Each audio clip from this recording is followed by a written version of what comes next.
Awesome. We are excited you are here. Welcome to the June 8th, 2021 regular school board meeting of the Columbia Heights Public School Board. Thanks for joining us if you're watching on Zoom. We will get tonight started with the Pledge of Allegiance.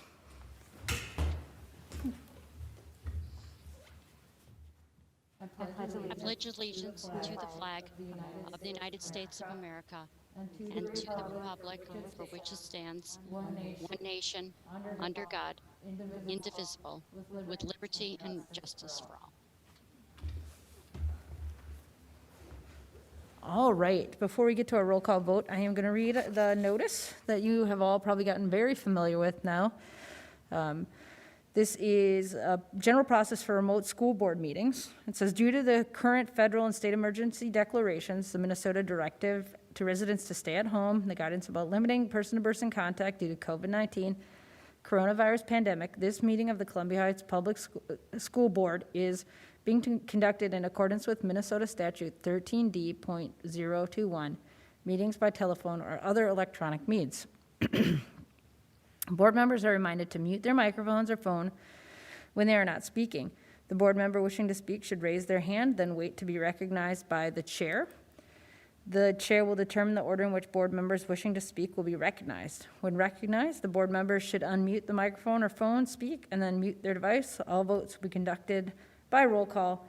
Each school board member should wait until their name is called before voting. This meeting is being recorded, and access to the recording will be made available on the district's website as soon as reasonably possible. All right. Laura, would you mind doing the roll call vote, please? Mueller? Here. Lewis? Here. Samurai? Here. Grandlin? Here. Severson? Here. Palmer? Here. Superintendent Stenbeck? Here. All right. We will move on to our mission statement, and that is creating worlds of opportunity for each and every learner. All belong, all succeed.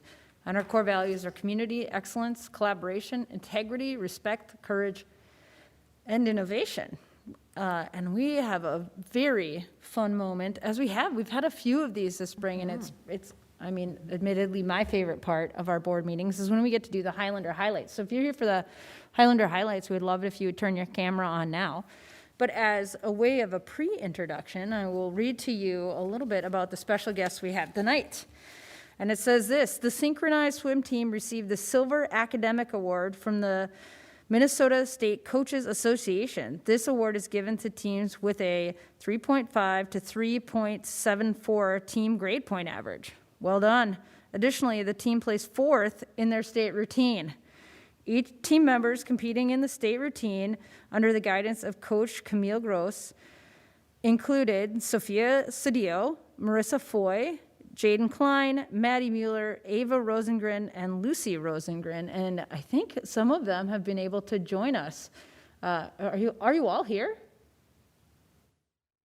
You're all here. Well done. I'm going to turn it over to Mr. Henderson, and he's going to get us started. Hey, well, we're just really proud of our synchro team. Not only did they get the Silver Award from the Coaches Association for their academics, but a week and a half ago, I believe it was, competed at the state tournament, placing fourth, and that was really exciting. I got to sit with a handful of parents where they shuffled us in and out super quick, but it was awesome. They did a wonderful job, and I was in and out of practice, obviously, throughout the year and throughout the season, and definitely they performed at their best at the state tournament, which is really exciting. So congrats to all of them. All right.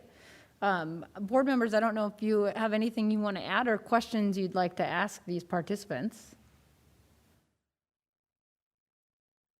I see Molly's hand there. Thanks, Maddie. Just a huge congratulations. I know you all put a lot of work into this, not just during the season, I'm sure, but with your swimming throughout the year. And equally as important, more importantly, is getting that academic award and recognition as well. So congrats to all of you. Well deserved. Good job, parents and caregivers. Any other board members want to? Oh, Mary, I see you there. just like what Molly said, it's amazing to think how much you've had to juggle to do all of this and to meet all of these demands and really exceed them. So kudos to you. But I just want to know how long it takes you to wash the gel out of your hair. Because I saw some pictures of some goo that I know you have to put in your hair, but like, was that an extensive, like, is it a very long process? I'm just curious. So, This might be an opportunity to ask these participants if they have anything they want to share with the group. So maybe if one of you could just fill us in on the hair gel process. We have heard a lot about, there's somebody here who talks a lot about the hair gel process. So if you could just fill us briefly. Somebody can unmute, or if you have something you want to say, just unmute your mic and. All right, thank you, Sophia. Do you want it? Okay. Basically, when we gel, it takes usually when we gel together, like during non-COVID times, it takes like 3 hours. It takes like 3 hours to just like get our hair up and like slick it back and all that, and it really hurts. And you have to sleep with a towel on your bed, so it's not fun. But then the next day you go to the competition, you feel a little bit better, and you see everyone with their gelled hair, and so you just kind of walk around on each other's heads.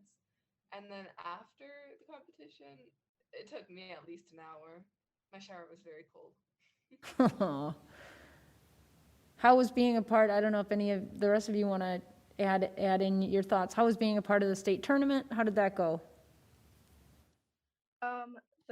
The state tournament, it was way more chill than sections was, because sections, there's several people and there's almost an unlimited amount of routines, but per like sector of routine, like category, there's only 12, so it went a lot faster.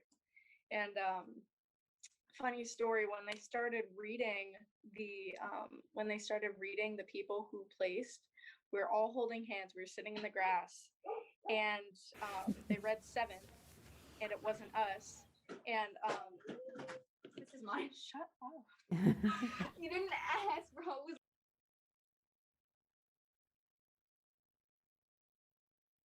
It was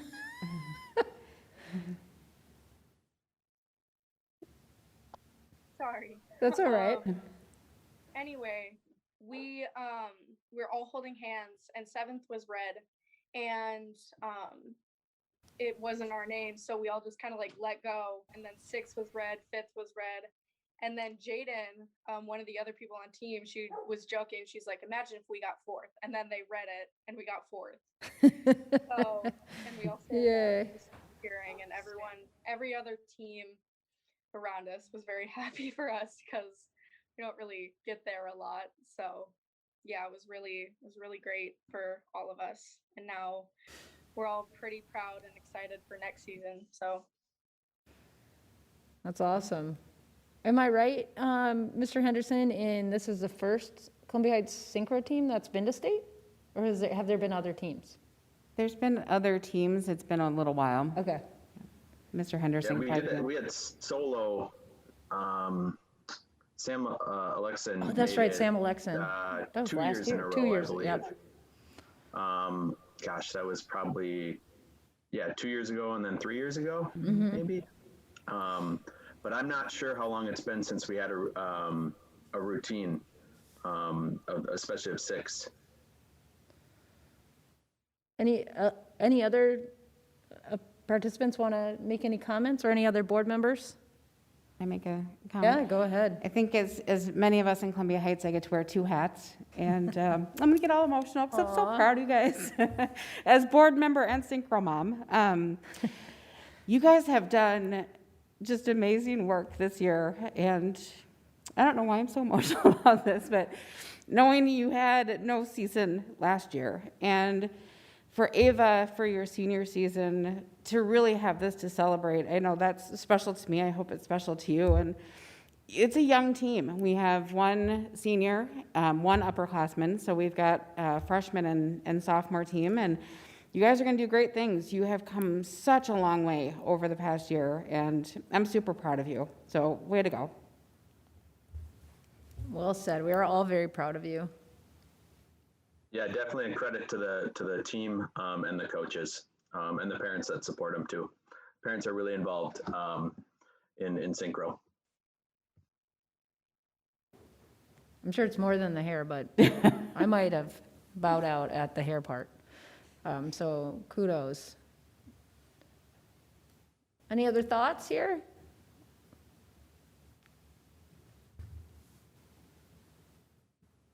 Well, all right, we have these certificates for all of you. Here's Sophia's, she's on top. It's probably alphabetical here, but we have all of your certificates. It would be fun to be able to stand beside you and present them with you, but given we're still here in a pandemic, we will mail these out to you, and they will get to your home safe and sound, hopefully. And you can hang it on the fridge or save it for later, for when you're a grown-up and you want to hang it up at graduation or College application. college application. That's a big one on a college application, that's for sure.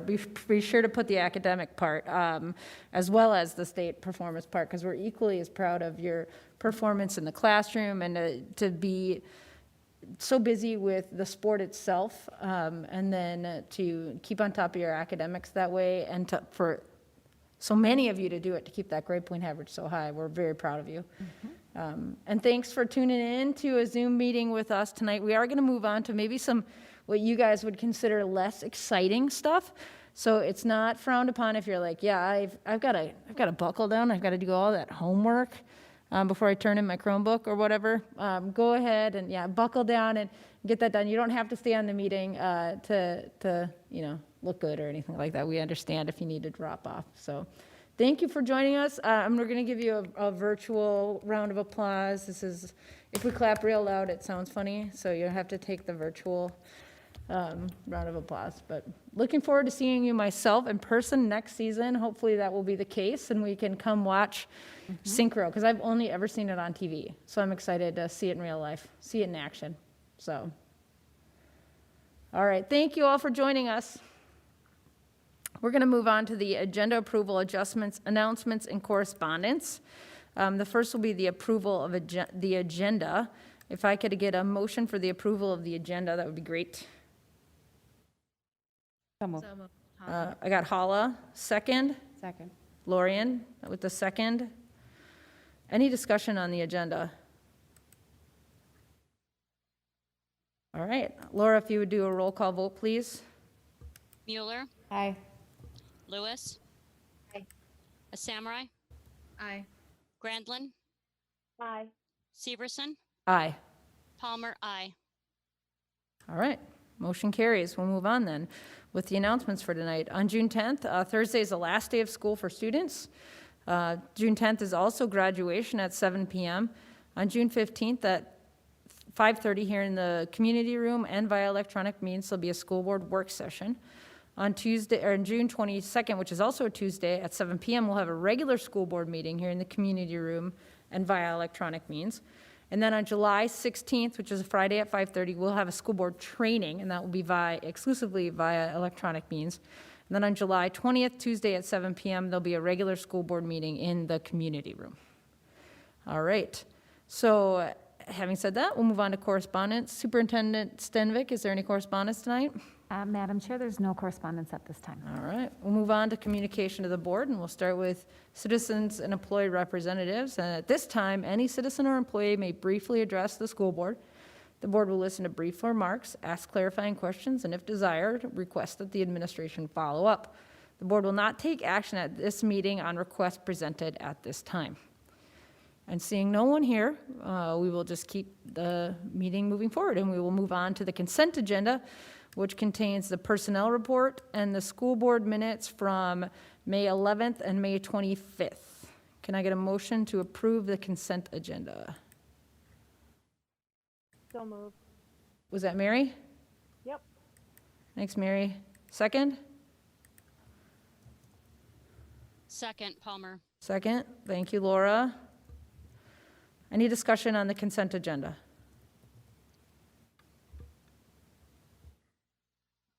All right.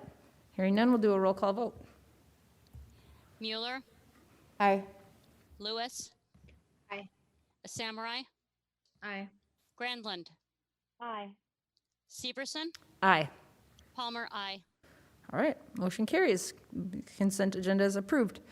We'll move on to discussion reports and information items, and we'll start with reports from members of the board, and you can share on board activities since our last regular scheduled meeting.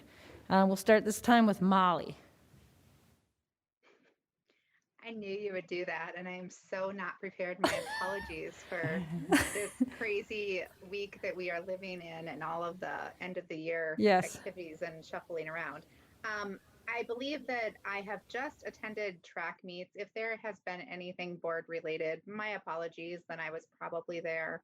But yeah, I think that it was just track meets and a lot of end of the school year meetings. Oh, the Columbia Academy 8th grade celebration today. There it was it a is. virtual one. And it was very, I don't know, it was an incredible review of kind of seeing really what they've all lived through this last year. And so kudos, not just to the 8th grade class, but also to the rest of the students for just enduring. Celebrate any successes that you've had. It has been a challenging one. That's it. Thanks, Natty. Yeah, thanks, Molly. We'll move on to Hala. All right, so since I wasn't present at the last one, I'm reporting from before that. So I attended both sessions with Dr. Anthony Muhammad, and I had a conversation with Member Palmer. All right. Thanks, Hala. Speaking of Laura, we'll move on to Laura. I got to unmute there. Okay. Thank you, Hala. That was actually a very engaging conversation. I really appreciated your time. And I also attended the 916 board meeting. This was sadly the final board meeting with the superintendent, Connie Hayes, who is retiring at the end of the month. She was with 916 for 15 years and has definitely contributed to new organization and then the growth that the organization has had over the past decade and a half. So I'm really sorry to see her go, but we're very, very, very excited to have Dr. Val Bow as our new superintendent going forward. So anyway, I also attended the 916 Foundation meeting. The next thing that is on the agenda is their annual fundraiser. It is a golf tournament over at Indian Hills, and I believe there might still be some tickets available. That's on the 14th, and you can certainly find out any of that information at 916 Foundation. That's pretty much it for me. Thank you. All right, thank you. Mary, we'll move on to you. Sure. So since our last board meeting, I had an opportunity to meet with Representative Omar to discuss concerns in our area. I also attended the 8th annual Valley View Fun Run this past weekend, which was really well attended. We had somewhere about 140 people, I think, register and show up despite, everything. So the pandemic, the heat especially. And what was really interesting is that's about the typical number of people that usually attend. So that was really exciting to hear. It was also really fun to conspire with the 4th grade team to dump a thing of water on Principal Coolman. So that was a fun end for everybody. And then I've also been in contact with some staff and students and families, primarily about both the heat and thinking about what next school year might look like and some concerns that families have. So, yeah. All right, thanks, Mary. Lorian. Great, thank you. Well, as you saw me get all emotional about our synchro team, I was able to attend the stage routine. As Mr. Henderson said, they shuffle us in and shuffle us out. You can only really watch your swimmers swim. So got to watch them this year.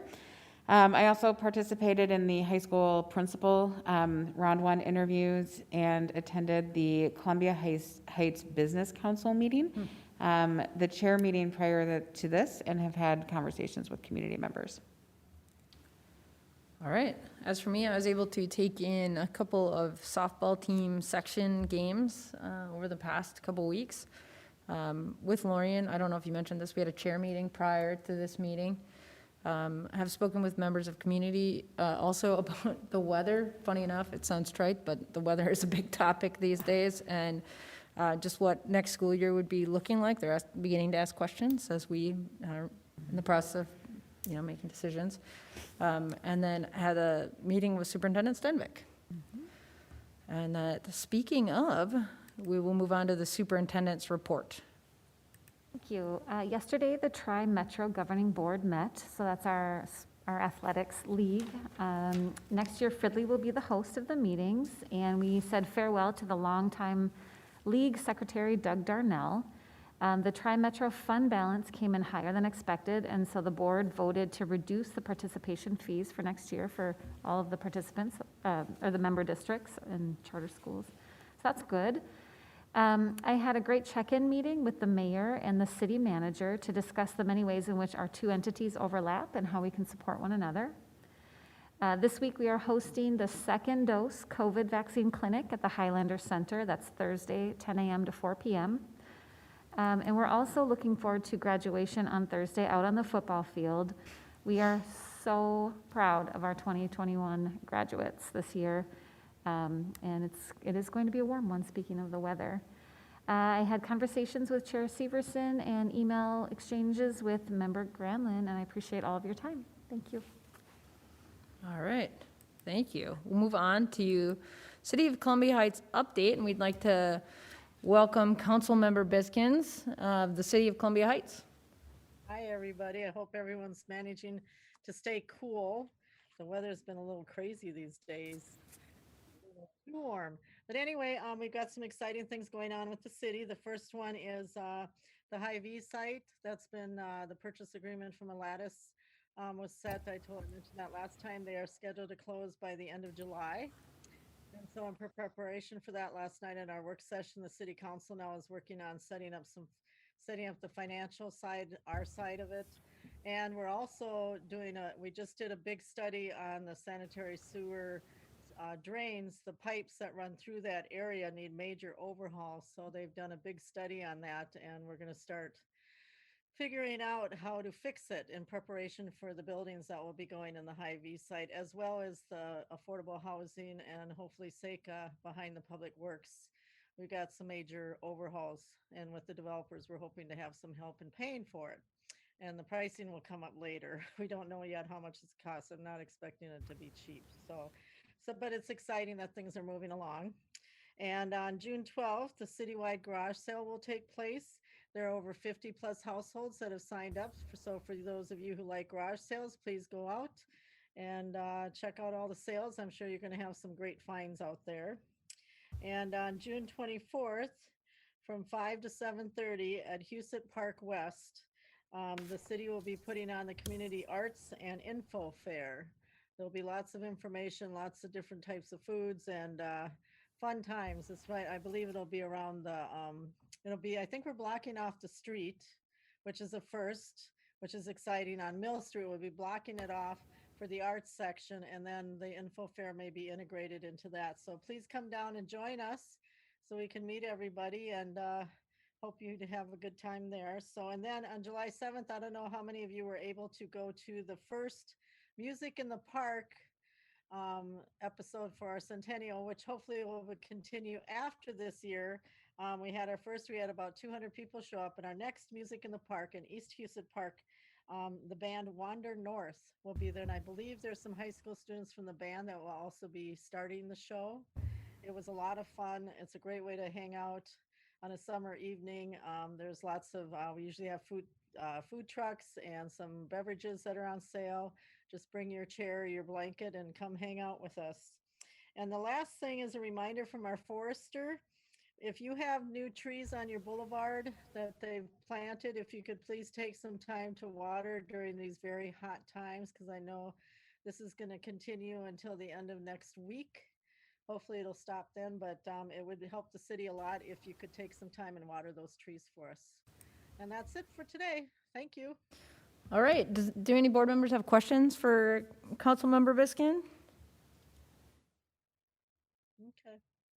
I have to look on my screen and on my laptop, so it's always tricky. I like to give myself a second. Well, thank you so much for sharing. There's a lot going on with the city this summer. It will be fun to hopefully get out and safely see people again in real life, members of the community that we haven't been able to see in the last year and a half. So thanks for putting that all together. Thank you for the people who are on all the teams and committees, I'm sure, that are working so hard to do that. Yep, you're welcome. All right, thank you. We will move on to, sorry, I scrolled a little too far, the Minnesota State High School League membership, and I'd like to welcome our activities manager, Jake Henderson. He's back. Yep, been here a lot lately. Chair Stevenson, members of the board, Superintendent Senvik, thanks for having me. I'm just here to present a resolution to renew our membership in the Minnesota State High School League for the 2021-2022 school year. Info on the high school league will be given at tonight's meeting. Formal approval for the governing board of Columbia Heights School District must be given prior to August 31st to enable the league office to certify continued membership in the Minnesota State High School League. And I believe the resolution should be attached for you. And Chair Severson, I believe you read that, correct? I'll read it next week when we vote on it. People will have opportunity to review it before that. Gotcha. Does anyone have any questions about our league membership or renewing our league membership?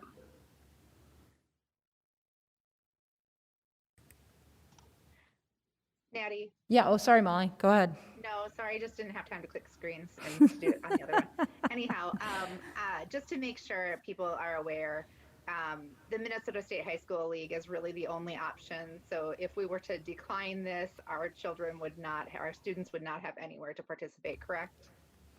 Just so people understand the general process. Yeah, and it encompasses not only athletics, but also one acts, fine arts, and things like that as well. So it's not just the athletics, although that is a major portion of it. Perfect. Thanks for clarifying all that. Yeah, thank you. And just as a reminder, this is an annual resolution. It's something we've seen in the past. So any other questions or comments? All right. I'm assuming this will be back on the agenda at our next board meeting in 2 weeks. All right. So we'll see you back then. You're not off the hook yet. All right. Thank you all. All right. Have a good one. All right. We will move on to communication plans update, and we'd like to welcome Director Stunkel and our communication coordinator, Lauren Grimes.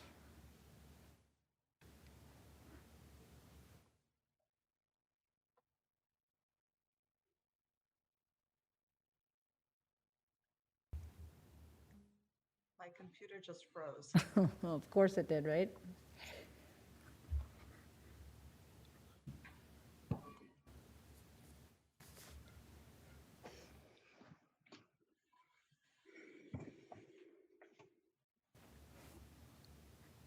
Oh, hi. My computer just froze. There you go. Perfect timing, right? So Chair Severson, members of the board, Superintendent Stenvik, are you able to hear me and see my screen now? Yes, we can hear you, and we see the CHPS communication plans 2020, 2021. Yep. Isn't that everyone's nightmare this past year to have Yep. your screen freeze? It is. It's so, it feels so out of control. Yes, but I'm so happy to be here this evening to present with Lauren Grimes, our communications coordinator, our Columbia Heights Public Schools communication plan. And this is the plan that we've implemented this current year. And Our mission, Columbia Heights Public Schools, creating worlds of opportunity for each and every learner. All belong, all succeed. Our core values this evening that you'll see presented are excellence, collaboration, and innovation. The Columbia Heights Public School Communication Plan, this started when we had the National School Public Relations Association, NSPRA, come and do a communications audit. In March of 2020, the communications plan for 2021 through 2024 was approved by the school board. And we have worked closely with Superintendent Stenvik to assess each area of the approved communications plan and to take action. We started this work in April 2020, and this work is ongoing. The recommendations, there were 8 key recommendations, and you will hear then the goals within those that we implemented this year, and then a forecast of the goals that we'll be implementing next year. The first recommendation was to ensure planned, proactive, and consistent communications as a strategic priority. The second recommendation was to build stakeholder trust in district and school leadership through enhanced transparency and responsiveness. The third recommendation was to take control of the narrative about Columbia Heights Public Schools and its schools. The fourth recommendation was to make internal communications and employee engagement a strategic priority. The fifth recommendation was to strengthen and standardize parent communication. The sixth recommendation was to enhance and expand digital communication. And hasn't this been the year for that, right? The seventh recommendation was to complete a crisis communication plan. And the eighth recommendation was to develop a comprehensive marketing plan to protect and attract Columbia Heights Public School enrollment and to solidify the brand. I want to thank all of the stakeholders, all of the staff, and students who were involved in helping that audit happen, that the plan happen that led to these recommendations. This truly reflects the work that the community has identified for our department and for our district. And before I hand the floor over to our coordinator, Lauren Grimes, I just want to give a little shout out to the work that Lauren has done over all of these years. When you all receive the weekly newsletters from the district, when you see the beautifully designed information, when you see the posts, when you see the board report, that is the work of Lauren. She is a tremendous partner in communications with me. She brings so many skills, so much expertise, and she is the fastest worker you can ever imagine.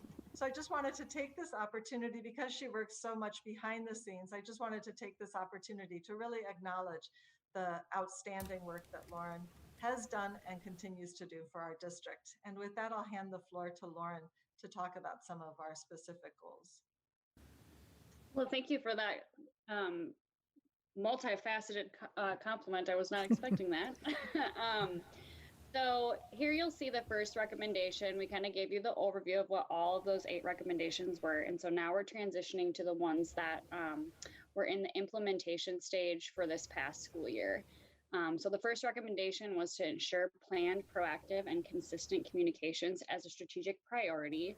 Specifically, goal 1.3 was a focus this year, which was to continue to evaluate all communication strategies, tactics, and activities, which was indicated by annual informational presentation to the school board, which is what we're doing right now. So check. Recommendation number 4 was another focus this year: make internal communications and employee engagement a strategic priority. Part of that is developing consistent and reliable systems for how key information is communicated throughout the district. And a key piece of that was to strengthen the HeightsNet and employee extranet. The employee extranet, the HeightsNet, is a secure site, so it's password protected, specifically designed for district employees, from staff forms, which are all now fillable as of this year. Staff-specific news, special announcements, and more are all found on the HeightsNet. In essence, it's a one-stop shop for all things related to staff members. Recommendation 5 was to strengthen and standardize parent communication, establish guidelines for how schools communicate with families, indicated by gathering input from parents and staff on preferred methods of communication. Over the last year, the communications department, as well as principals and school leaders, have been dedicated to strengthening family communication from all facets. Because of the swift change to distance learning last spring, we expedited this process and fine-tuned it, established expectations, and trained our principals this past fall. I'm sure many of you have seen emails that look like these screenshots. We know that email is preferred by the majority of our internal stakeholders, which is our families in this case. So we solicited help from a platform called S'more, which integrates directly with our student information and mass communication systems to be able to send branded responsive emails to families and staff. In addition to the ability to brand each email to ensure optimal visualization, S'more offers all of the important accessibility features, which has been a hot topic kind of in the last couple of years, including translating the newsletter into hundreds of different languages instantly. And we actually found out that once a family selects a language, it will automatically show up in that language for them for the time to come. At the district level, we send weekly update emails to all families and staff, communicating a variety of information from recent news to upcoming events and other simple reminders. We also send targeted emails to specific groups of parents and students with important information as necessary. And schools have been and continue to use S'more as well to send their regular updates, which varies slightly between the schools depending on how else and what other programs they use to communicate with their families. And I'll speak about recommendation 5, strengthen and standardize parent communication with goal 5.2, increase parent awareness of the communication app Seesaw and Parent View, with the performance indicator of reviewing and communicate usage data for communications app to school staff to monitor progress towards the goal. And so we are in communication with the staff that monitor the use of Seesaw. The Seesaw app is used pre-K or early childhood through grade 5. And we're able to share with the school sites both the number of connected family members and also the average weekly visits to the Seesaw. We know that Seesaw has been a really important tool with our young learners and their families during the school year. And then for the Columbia Academy and Columbia Heights High School, the Parent View. And there also we're able to track the usage, and that helps the administration of the schools to know how they are connecting with families. We know that these are not the only ways that they're connecting with families, but they are important communication tools. Additionally, there are some areas where with the plan, we had identified that we were going to be doing a learning year, but we, because we're overachievers in some ways, we like to jump ahead and advance in the ways that we're able to. So some of our goals, we changed from learning this year into implementation. And so next we will share with you that recommendation 1, ensure planned, proactive, consistent communication as a strategic, oops, I'm sorry, I'm having technical problems here. Okay, here we go. Ensure planned, proactive, and consistent communications as a strategic priority with goal 1.1, update and deploy the district's strategic communication plan to guide and ensure effective district and school communications by presenting the communication plan not only to the school board, but also to stakeholders who have played a role in its implementation. We've been very transparent this year with the people within our organization that have been involved with these goals. And so people are aware of the active work that we're doing on this communication plan. A second area that we shifted from learning to implementation was with formal announcements really explaining the why in our communication. We really want people to understand the ideas that are considered, the rationale for decision making, the steps taking, and the outcomes. And that is something that we have implemented this year.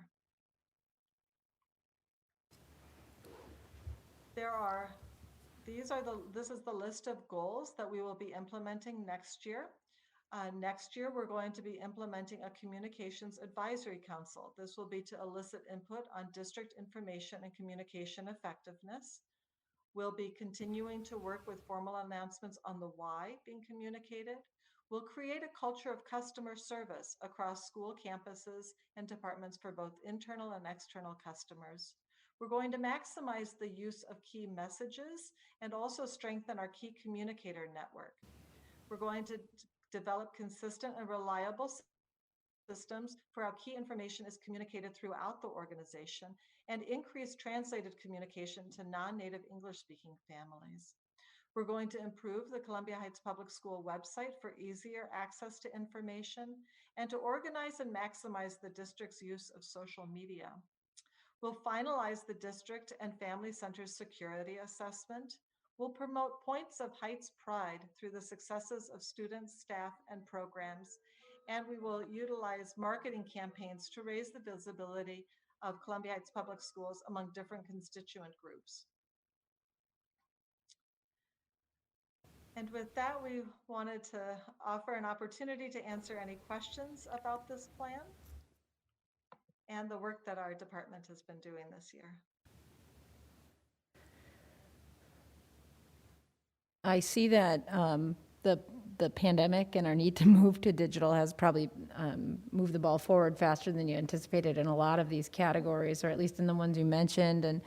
And seeing, I know from a board perspective, we've seen more interaction with us as a board in our listening sessions as we've done them virtually. I'm wondering if there's any thoughts to using more of the Zoom type things to gather parents, or is that too minutia for a communications plan? Is that more like internal strategy for each building? I can respond to that.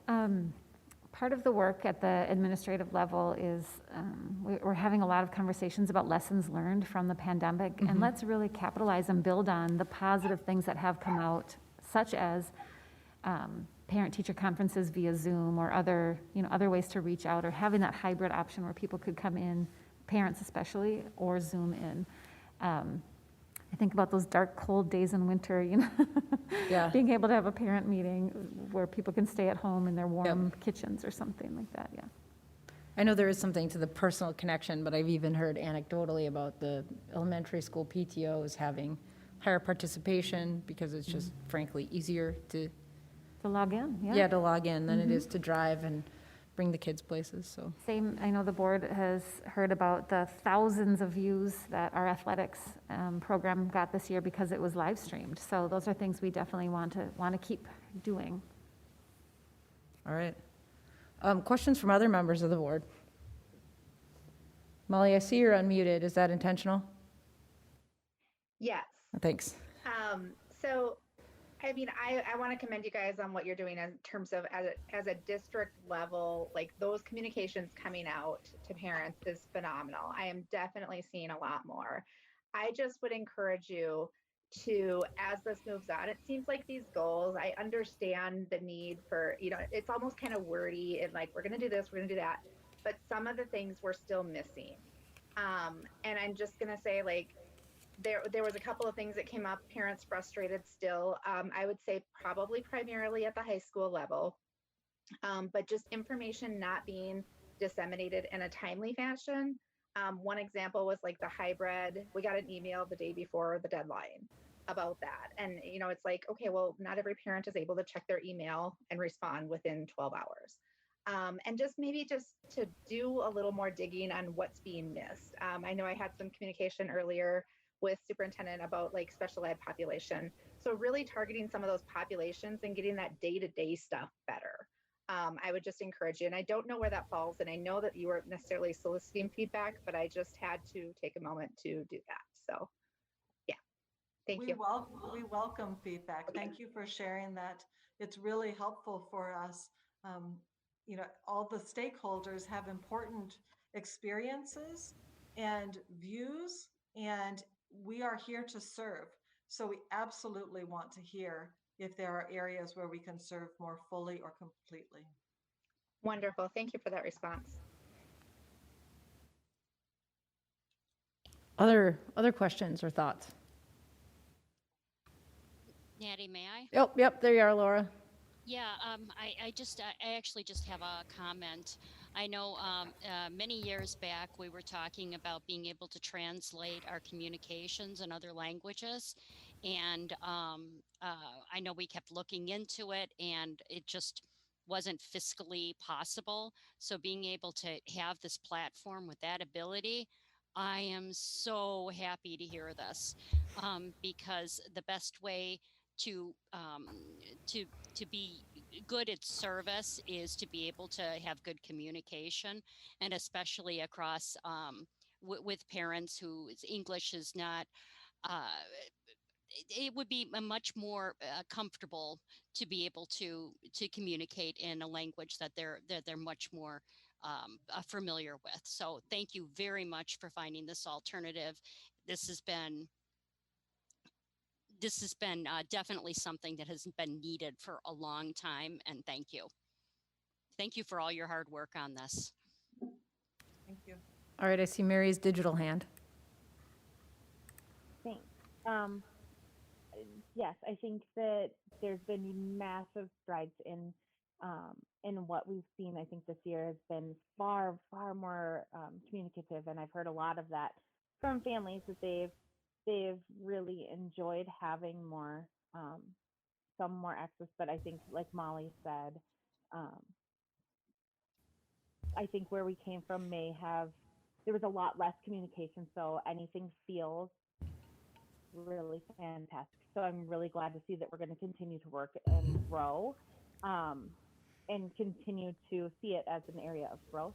I know that, this year myself, we also as families were forced to use the different sites to communicate in far different ways. I know one way that we used it in my family, and we really enjoyed it actually, was when the teachers would send out the spelling words on Seesaw for my youngest. I would take that, forward it to my mother, who would then call my son, and they would do Zoom calls practicing spelling words. So it was sort of like all of these different levels.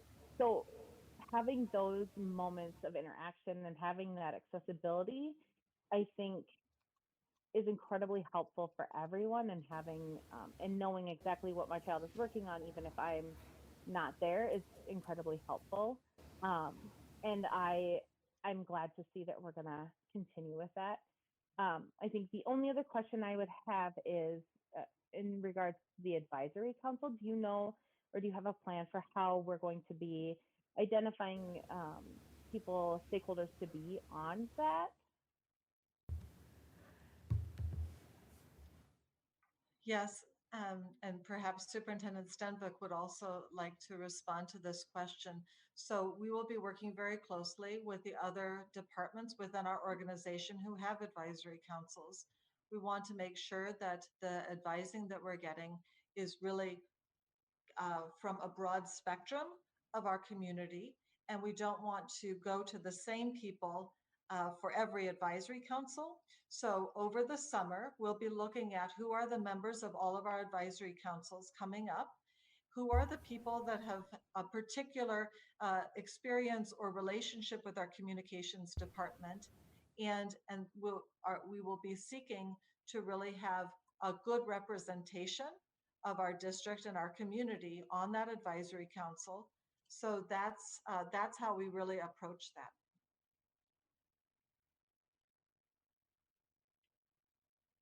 All right, thanks. Other questions? All right, seeing none, we appreciate all your hard work. Lauren, it was nice to hear such resoundingly nice things about you. We don't get to see you a lot, but I'm glad you're able to join us and be here for this meeting. Thank you, everyone, for your hard work and time. Thank you. All right. Thank you. We will move on to the Transportation Agreement Amendment with Director Hennekens. Thank you, Chair Severson, members of the board, and Superintendent Stenvik. I'll get my screen shared. This evening, the first item that I have is an amendment to our Student Services Transportation Agreement. And of course, our mission, Columbia Heights Public Schools, creating worlds of opportunity for each and every learner, all belong, all succeed. And our core values, focusing on excellence, collaboration, and integrity. This is an information presentation this evening, and so there's no governance tonight, but it will be brought back as an action item on our June 22nd regular school board meeting. So we have our current contract, which was approved 2 years ago in April of 2019. And it was a 2-year contract, so the 19-20 and then the 20 and 21 school year.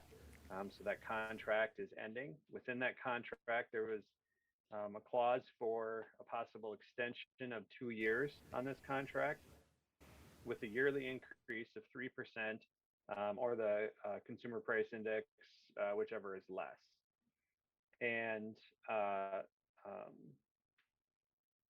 the recommendation is that that the school board approve authorization for the superintendent to sign the amendment to extend the transportation contract with Monarch for the next 2 school years, given the yearly increase.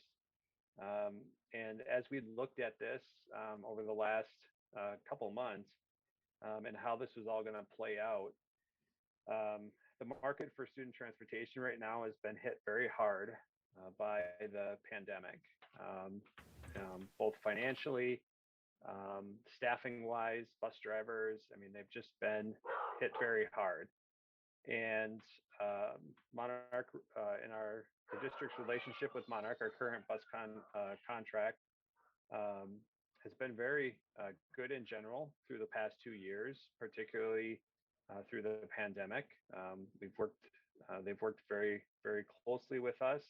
Of course, we've had challenges at times, challenges with bus drivers and other things as the pandemic continued and getting bus drivers back. That definitely has been a challenge for all bus companies. And we also just recently implemented a new bus app to work with our current transportation company. So based on some of these key things, it's administration's recommendation to extend that contract. We definitely don't want to find ourselves without a bus contract coming into the next school year. And as I stated, there are a lot of other bus companies, all of the bus companies, really having driver shortages. There's just a shortage out there, and it's not just of course that industry. It's many industries that are short. We have our own from teaching to across our organization as well. So this contract or this amendment will come back to the school board at the June 22nd regular school board meeting. And are there any questions?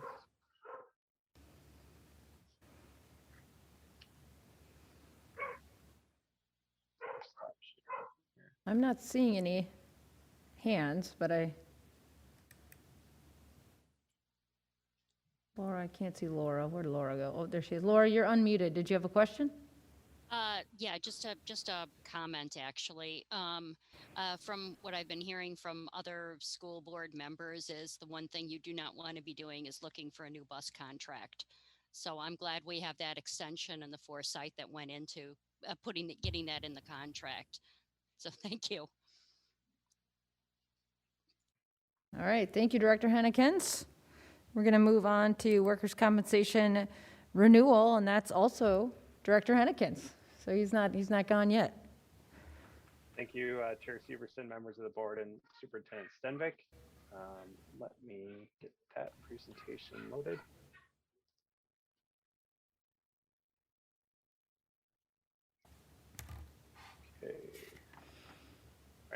think I got that up now.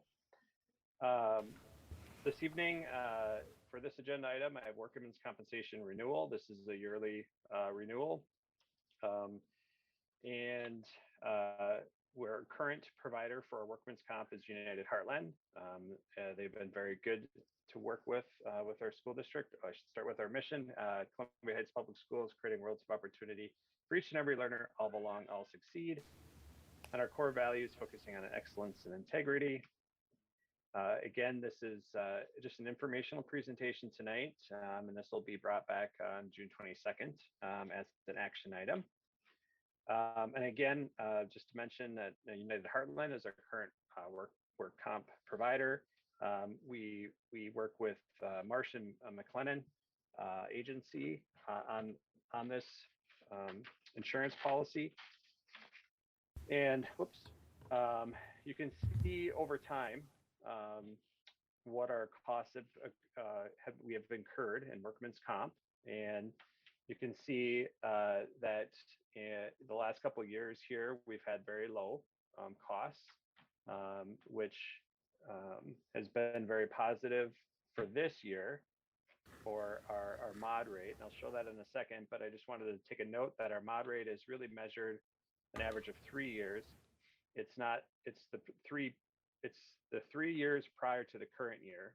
So it would be the 2017, 2018, and 2019. So you can see where we're at for 2020, 2021, and you can see that our costs are low at this point still. And so we should see a low mod rate moving forward as well, which is, again, very favorable for our renewals.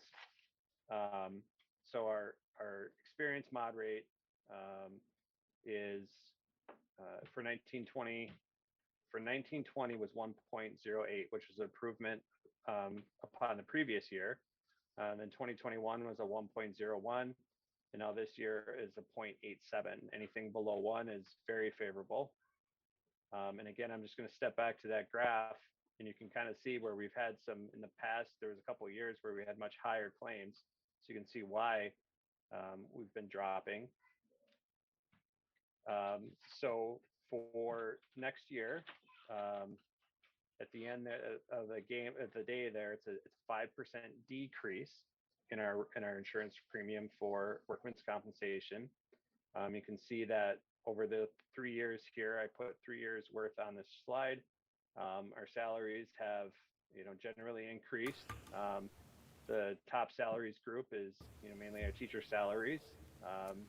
The middle salary section is our mechanical, and then the rest of the salaries are mainly in our custodial food service area.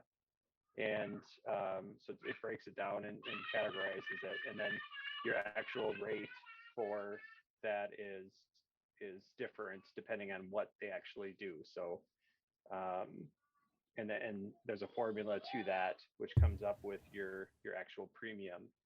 So again, you can see though that our premium is decreasing for next year by 10,000 or 5%. So it's nice to say that we're in some categories we're actually saving some money year over, at least for the time being. Any questions? And again, this is a yearly item, and it'll be at the board on June 22nd for an action. I'm not seeing any hands. All right, well, good work. We like saving money. I'm pro that. We'll move on to our long-term facilities maintenance plan. And you're on for a lot tonight, Director Hennekens. Yes. Thank you, Chair Severson, members of the board, and Superintendent Stenbeck. And I will get this presentation up. Okay. So this next agenda item is the long-term facilities maintenance plan. And again, this is a yearly item to the board.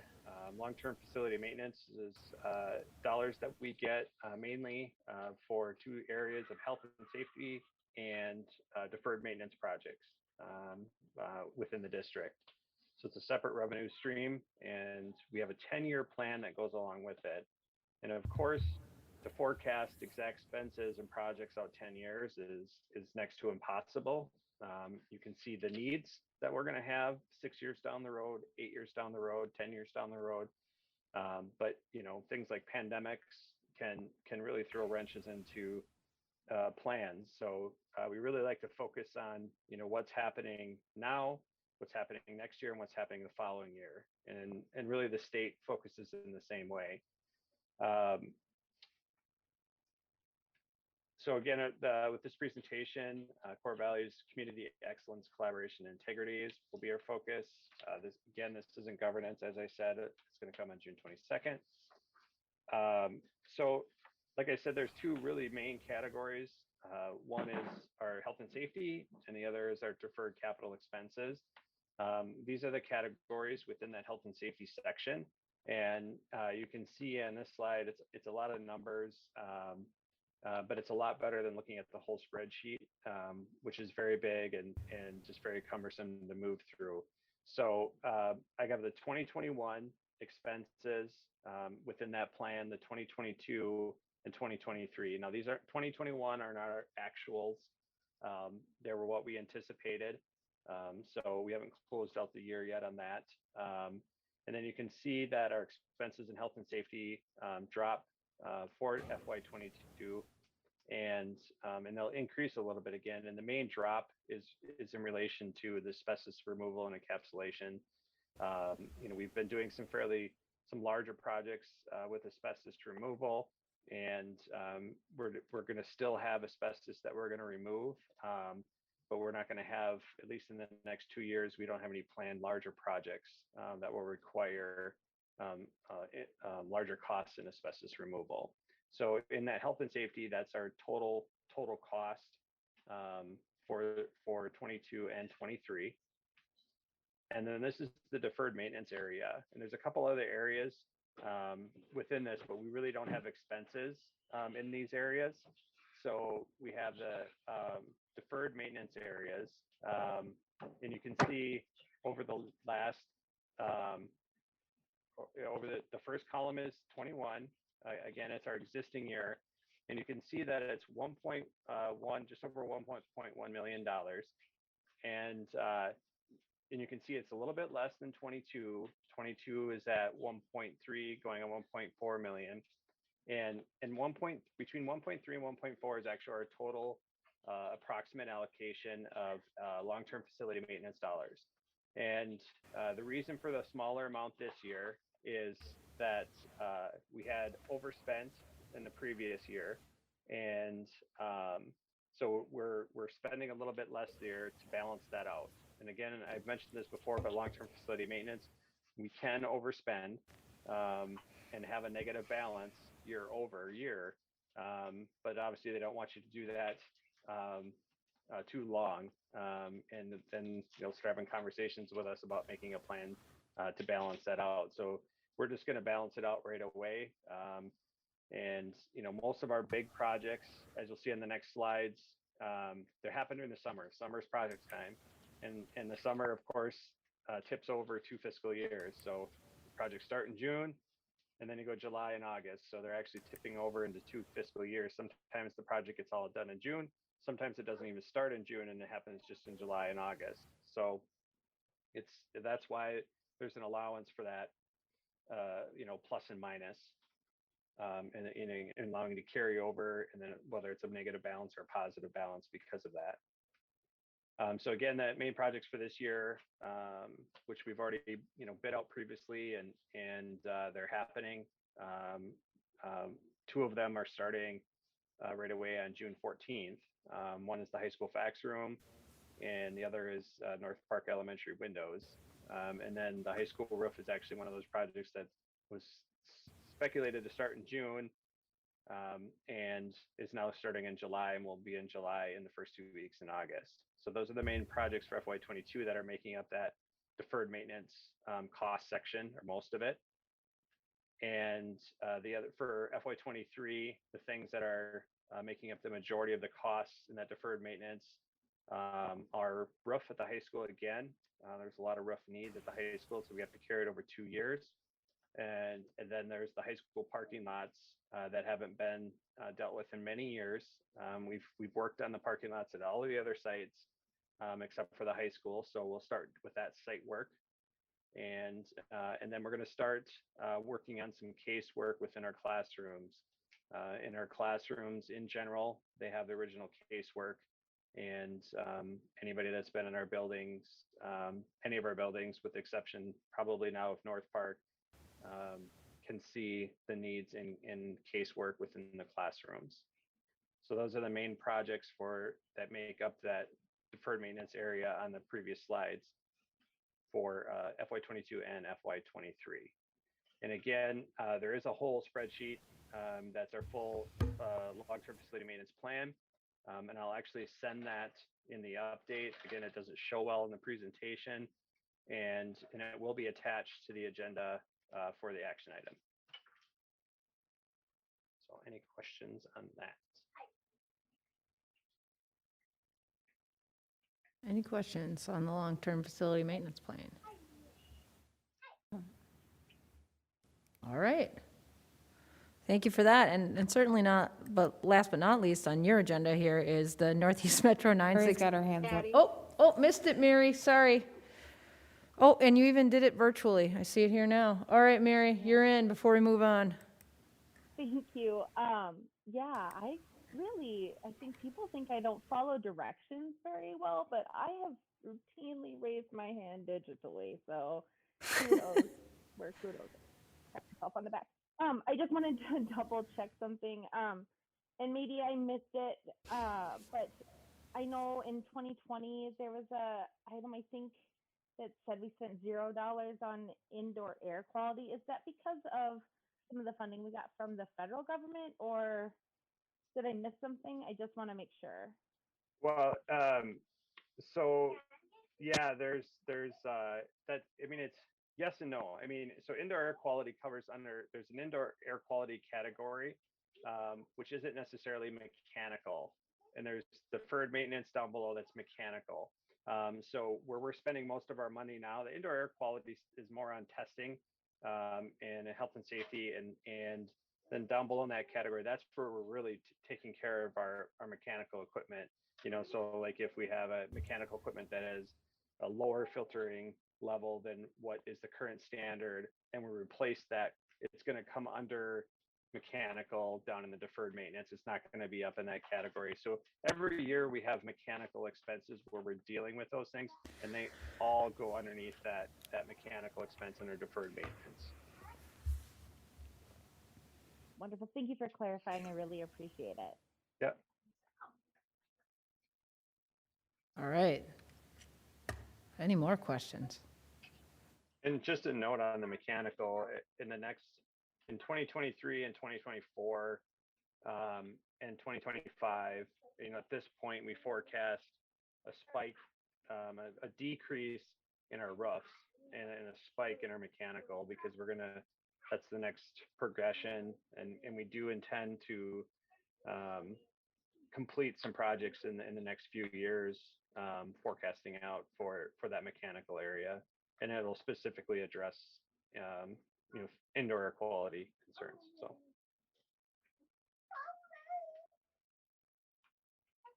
Thank you. All right.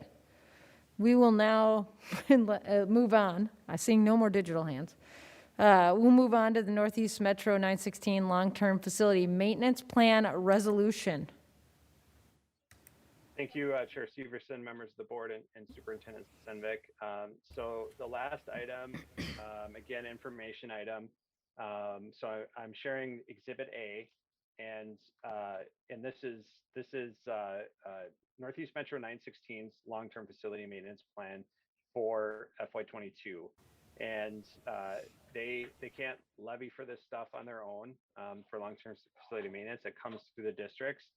And so every member district of 916 carries a portion of their long-term facilities maintenance based on their membership. And so as I go through this, I'm just going to review their plan. I'll send it in the update as well, so you have a chance to review it prior to the next board meeting. But I'll include the resolution in this Exhibit A that I'm showing now.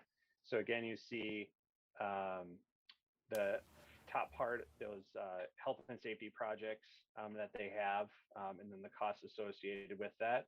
And again, this is a snapshot in time, and when 9/16 for budgeting for 22, and when they submit their plan to the state, they're going to submit the same long plan that you see from me in the update. And again, this is just to make it easier, just to take a look at the immediate needs and costs. And I mentioned that there's some other categories that I didn't show on the previous presentation. They have health and safety projects costing over $100,000 per site. So they have some categories for that. So like if we have a asbestos removal project, which we did, I brought a revised plan previously to the school board to account for the North Park asbestos removal as a project that went over $100,000. And we do receive additional funding for that. There's an approval process for that. They don't have any, and we don't speculate to have any in the near future. And then there's a category in here for pre-kindergarten remodeling, and which again they don't, and we don't have. And then these are their deferred capital maintenance expenditures for next year. And so their total 10-year expenditure for this year is $142,000. For this next year is $142,000. And again, like I said, every member district takes a portion of that depending on their membership. So our allocation is at 3.2%, and so our actual cost is $4,544.11. So that's our actual portion of that. So this resolution is a resolution the school board passes every year for allowing basically 9/16 to levy dollars through us for health and safety and deferred maintenance. Any questions on that?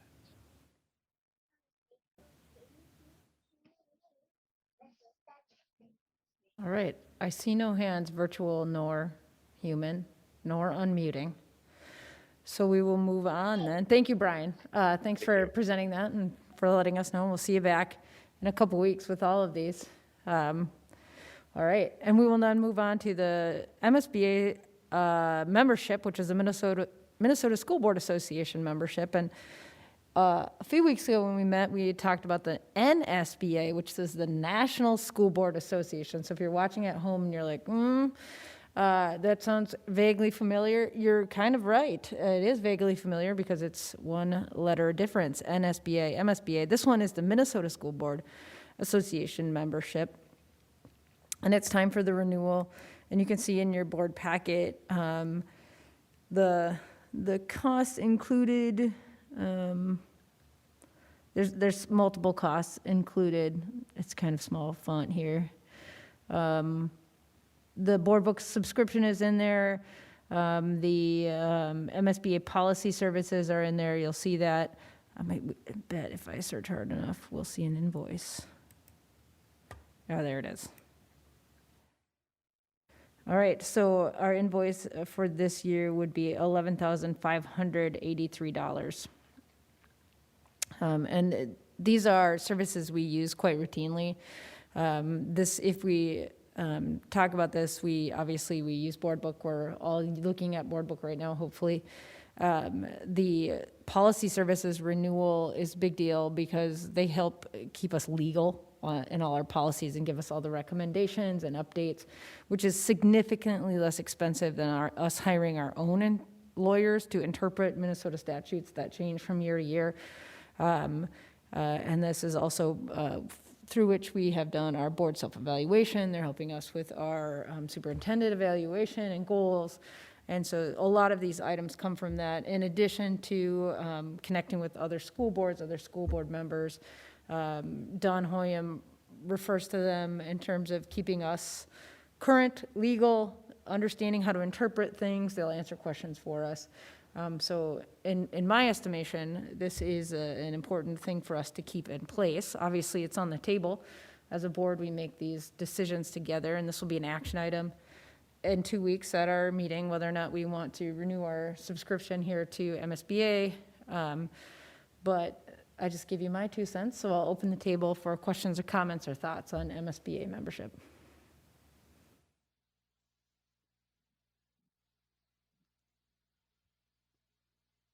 I can just real comment Gloria. too. I, was able to attend training as well, and I know that's something that MSBA does. It's the phase 1 and phase 2 training. I recently attended the 3 and 4. So good information, very tailored to what's happening in Minnesota and what's working with districts. And it was also an opportunity to network with other board members in other districts as well. So I've found the trainings very valuable as well.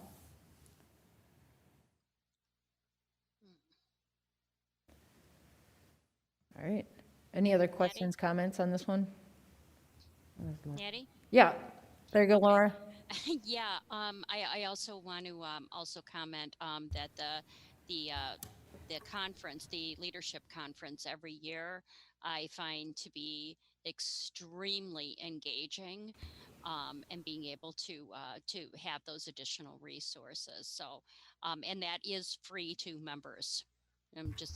Which is really nice. We're the only, Minnesota is the only one, the only state that actually has a free leadership conference for its school districts that are members. All right. That's awesome. Other thoughts or questions? All right, hearing none, we're going to move on to our action items, and we'll start with the ESSA grants. And I would like to welcome Director of Teaching and Learning, Tara Tuckrell. Thank you. Good evening, Chair Severson, members of the board, Superintendent Stenvik. I'm here tonight seeking approval of the preliminary ESSA title funding for the 2021-2022 school year. All right, Director Tuckrell told us the motion. Can we get will somebody willing to move that one? So moved. Thanks, Lorian. Second? Second? Hala. Oh, Hala? Yep, okay. Any discussion on this? For those of you watching at home, Director Tuckrell gave us a detailed presentation on this a few weeks ago at our last regular school board meeting. But have any questions arisen? Molly, I see you're unmuted there. Sorry, no, I don't have anything. That was else. unintentional. I was gonna second. All right. Laura, I see you're also unmuted there. No, I'm just getting ready for the roll call. Oh, okay. All right. Sounds good. All right. If there are any other questions before we move on? All right. Discussion.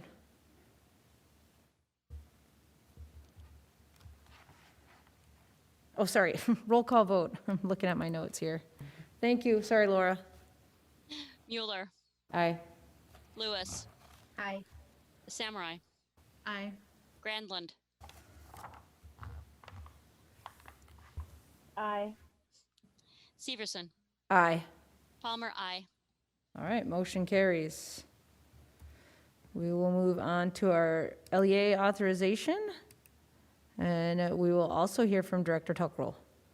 Thank you. Good evening, Chair Severson, members of the board, Superintendent Stenvik. As mentioned at the last board meeting, each year the local Board of Education of Columbia Heights Public Schools must authorize personnel at a monthly meeting to act as a local education agency LEA representative. The LEA representative ensures the school district maintains compliance with appropriate federal statutes, regulations, and procedures, and acts as a responsible authority in all matters relating to the review and administration of the Title I, II, III, and IV plans.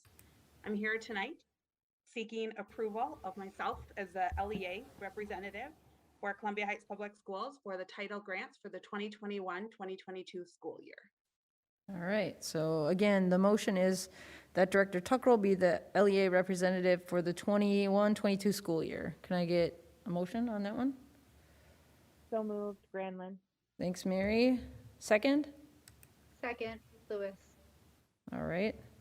Discussion on this.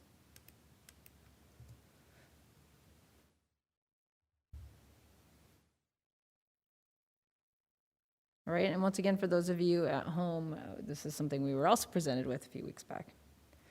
All right, hearing no discussion, we'll go for the roll call vote. Mueller, Aye. Lewis, Aye. the Samurai, Aye. Grandland, Aye. Severson, Aye. Palmer, aye. All right, motion carries. Next one is mine. Thank you, Director Tuckrell. Thank you. We'll move on to the National School Board Association.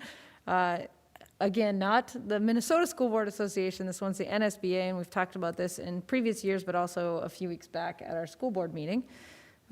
So it's time to consider a renewal of the National School Board Association affiliated membership dues for the 21-22 school year, and the 2021 pricing for the school year was $4,165, and this year the membership fees will be the same at $4,165. So I would like a motion to approve our renewal of the National School Board Association membership. So moved, Hala. All right, thanks, Hala. Second? Second, Lewis. All right, Molly, thanks. Discussion?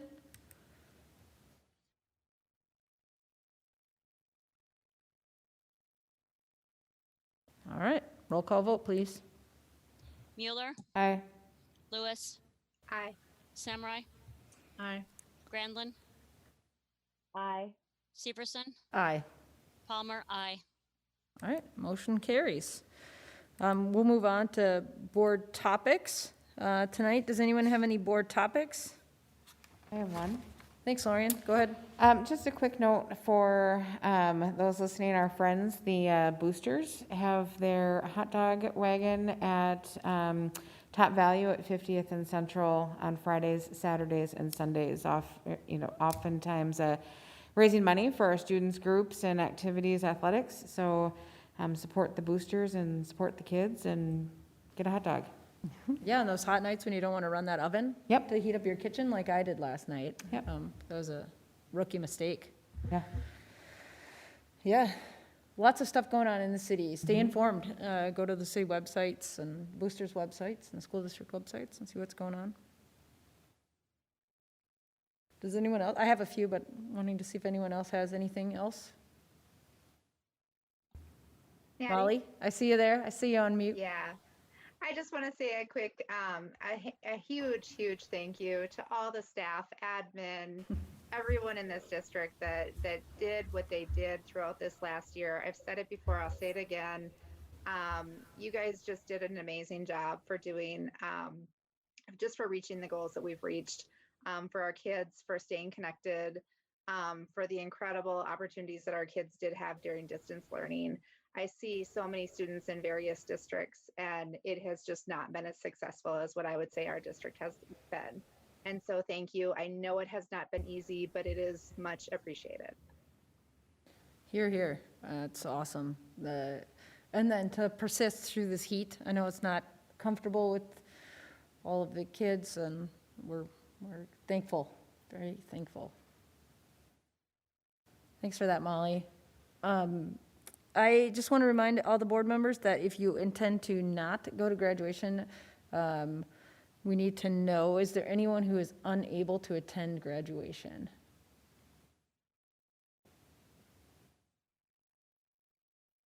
All right, thank you. Oh, Laura, you unmuted?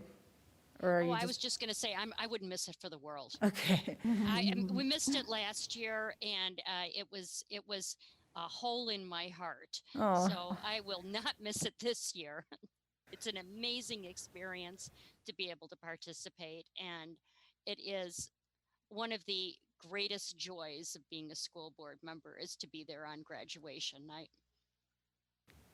Awesome. That's a resounding encouragement, even though it's going to be very warm, I've heard. Very warm. So maybe light colors. Natty? Yes. I'm sorry, I do have one other thing, I guess, as Yeah. long as we're talking here. Mhm. Are we still going to do that school board photo? So that we have a current one. That's actually, if we're all together, that would be an ideal time to do it. Maybe we could find, will somebody be there who could take our pictures? Would that be something we could work out, Superintendent? Yeah, so let me look into that and I'll put that information in the packet. Okay, even if it's just, Yeah. Outdoor, somebody's cell just phone. This I is, know that we don't have a picture with Board Member Granlund yet, and so that would be much appreciated if we could get that worked on. yep. That's a you. great reminder. Thank you for that. Molly. Another reminder that the board self-evaluation came in your board email about a week ago, I think, and there's only 2 days left. Am I right on that, Dawn? 2 days left? Correct. All right, 2 days left. So if you haven't been able to fill that out, go ahead. That would be helpful for us as we go into August when we talk through our own evaluations. Also, another quick reminder to get on Board Book. Everyone back on Board Book. I know I missed Mary's one hand, but it seems that I'm looking for, either an unmuted mic, somebody's physically raised hand, a raised hand on the screen, or a raised hand on my computer. That's 4 places to look. I would much prefer, until we're at least meeting again in person, if you would all just please log into your Board Book and raise your hand digitally. Be very, very helpful to me. A reminder that there's a potential sunset on the emergency declaration from the governor's office, and we talked about this last week, but I want to make sure that we all understand, if there's not an emergency renewal, the next time we meet, next week, we will be required to meet in person. And so keep up to date on what the governor is doing to extend those orders, because once that order isn't extended, we have to meet in person. Otherwise, you have to post, as we had, if people are meeting via electronic means, you have to post the address of where you're at for that meeting. And each member is only allowed to do that 3 times in any given year. So, and I don't know if is that an academic year or is that a calendar year? That's a great question. That would be Yeah, another Dawn. reason why the MSBA Dawn membership is. unmuted. Don't know if she knows. It's a calendar year. Calendar year. Makes sense. So just bear in mind that at any moment we could need to come back to live meetings. And then we fall. Maddie? Yeah. Oh, sorry, didn't use Board Book. So on this, is it possible that we get notified? I personally have had to take a break from news and media. And so I worry that I will not be up to date if something happens on perhaps Monday or Tuesday. Can we just ask that if that does happen, that we get a notification? Superintendent Stenvik? Absolutely. All right. Thank you. I just don't want to be the one that. It will likely come in a do not reply email. Do not reply to this email. Yep. Perfect. Yep. Thank you. That's a great cue. Not everyone's just sucked to the news announcements of emergency orders like some of us are. It's probably healthier that way. I can't wait till I'm not. I'm sure you can't. So mine were just like general announcements. That's all I have. So it could come as early as next week. We're meeting in person.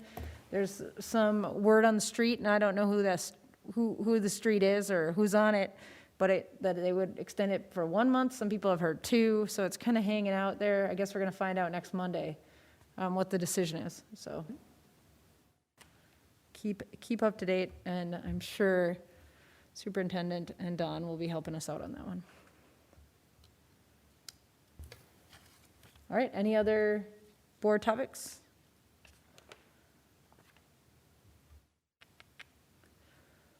All right, hearing none, we will adjourn this meeting at 8:30 p.m.